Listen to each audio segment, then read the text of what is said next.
Žena koja staje sa koferom ispred Hančer i Džihana nije njima ništa. Njena ćerka izlazi iz zgrade i ide u zagrljaj svojoj majci, dok Džihan i Hančer odlaze na klupu sa pogledom na more. Hančer govori Džihanu da nije mogla sačekati svoju majku, jer tolike godine bola i patnje bez nje su ostavile veliku prazninu.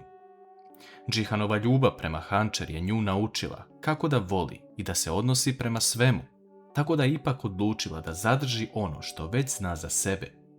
Međutim, jedna žena se pojavljuje sa torbom ispred restorana gde su Hančer i Džihan bili. U tom trenutku jedan čovjek dolazi ispred Esme, Hančerine i Čemilove majke, te govori da ga je njena ćerka poslala kako bi je odvezao na jednu adresu. Esma ulazi u automobil, a taj čovjek je odvozi pred Silinu kuću, te joj daje ključeve i telefon, govoreći da će se njena ćerka javiti. Ko stoji zapravo iza ovog plana? Džihan dobija poziv iz bolnice da odmah dođe, te on i Hančer kreću zajedno u bolnicu.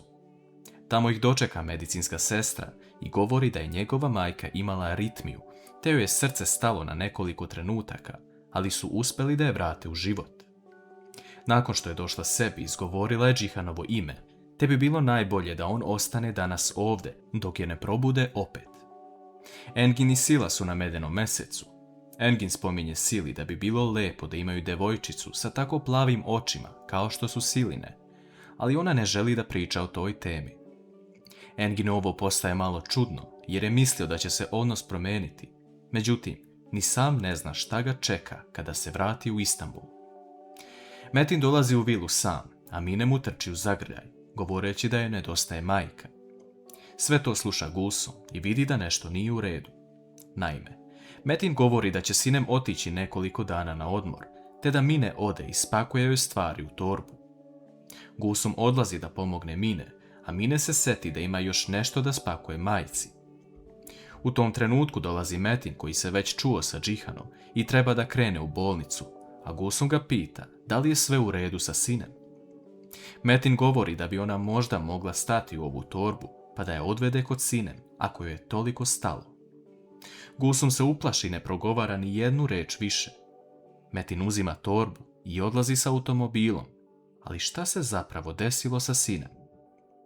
Po dolasku u bolnicu, Metin vidi Džihana i Hančer kako čekaju u hodniku vesti o Mukader. Džihan srećno govori svom bratu da je njihova majka bolje i da će se uskoro probuditi. U tom trenutku izlazi medicinska sestra i govori da je Mukader tražila da popriča sa Džihanom. Metinu već nije svejedno što je Mukader i zaboravila na svog starijeg sina, dok samo želi da vidi Džihana.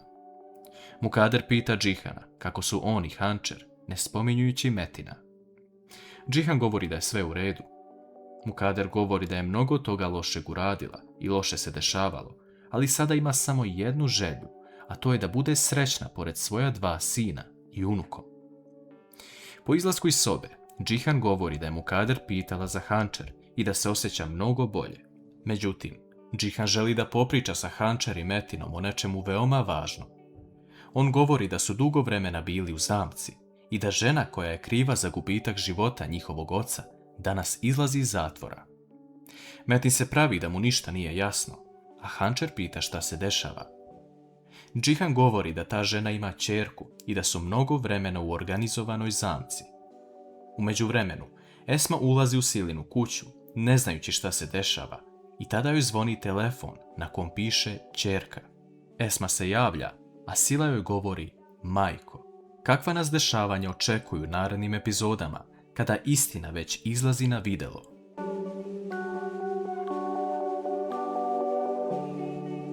Hančer pita Džihana ko je njegova i Metinova sestra, kako se zove. Džihan tada govori Sila. Hančer je u šoku nakon što ovo čuje, a Metin ustaje govoreći da im je Bog poslao jednu sestru, a i majka im je bolje. Džihan ustaje i pita Metina da li je svestan šta govori. Metin tada kaže da prvo moraju sagledati situaciju sa svoje strane i da shvate pravu istinu. Engin je požurio sa venčanjem, što znači da je možda znao istinu pre svih ostalih, ali da je Hančer veoma dobra sa Silom, tako da je mogla to kriti. Hančer ne zna šta da kaže, a Metin dodaje i to da ako je sakrila dete od svog muža, spremna i na ovo. Džihan govori svom bratu da pazi kako priča sa njegovom ženom i da Hančer nije ništa kriva. Metin govori da mu je drago što je mu Kader bolje, ali i da je oduvek hteo da ima sestru, tako da će krenuti kući. Džihanu sve ovo biva sumnjivo i ne zna kako da se izbori sa svim.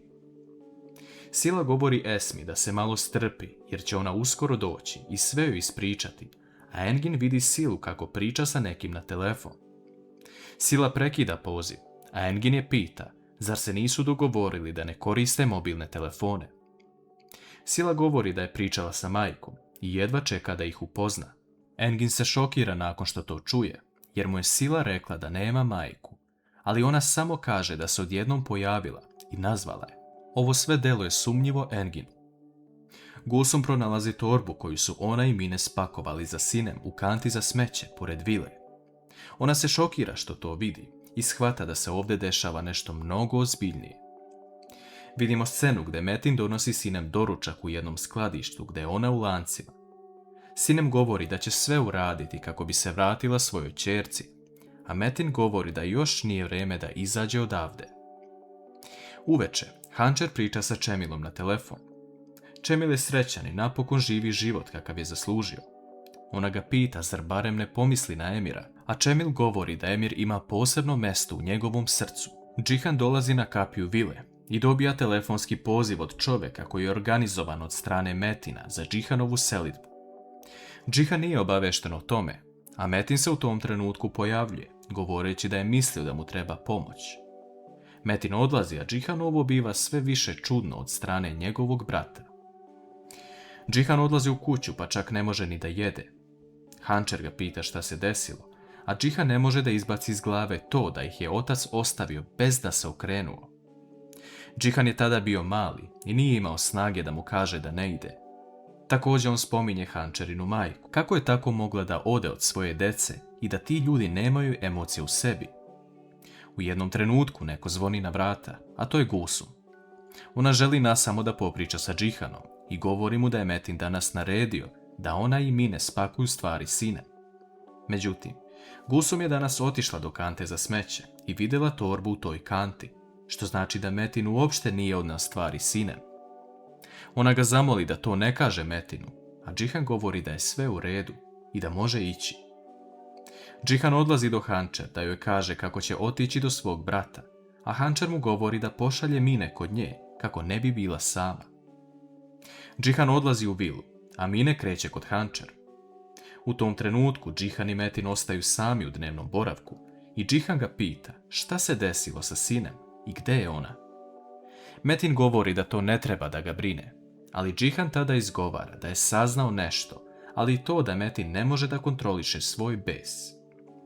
Džihan i Metin ustaju, te Džihan kreće da viče na Metina zašto je onda bacio torbu u kantu za smeće ako je sve u redu. Da li će ovdje doći do sukoba između Džihana i Metina?